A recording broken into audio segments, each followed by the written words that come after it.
Perché si fanno meno figli? Sarebbe una storia molto lunga, eh? Però insomma se qualcuno ci aiutasse e a buon intenditor poche parole. Le nascite in Veneto sono in calo, a certificarlo i dati del bollettino socio-economico della regione, redatto dall'ufficio statistica.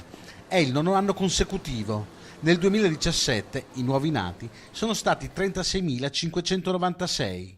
Questa diminuzione però non colpisce soltanto la nostra regione, il fenomeno è nazionale. Ma io ne ho 4, quindi sono fuori dalle statistiche. La vita è diventata difficile, soprattutto c'è una crisi della famiglia, a mio parere, cioè c'è una difficoltà a educare i figli, e le lo dico perché ne ho 4.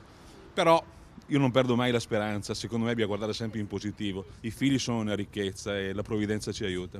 La paura è tanta, chiaramente uno pensa 1 milione di volte prima di prendersi responsabilità di questo tipo, sempre di più, e quindi sempre in attesa di momenti migliori che poi non arrivano mai. Forse qualcuno ha paura per il mondo che c'è. Ci si laurea tardi, si va a lavorare comunque in tarda età, quindi una volta arrivate ad avere, se c'è la fortuna di avere un contratto, una donna non può rimanere a casa subito in maternità. Chi governa dovrebbe pensare di più a questo che a qualche altra situazione, qualche altro problema. Una politica vera per la famiglia, con dei sussidi che siano veri e non Adeguati. adeguati.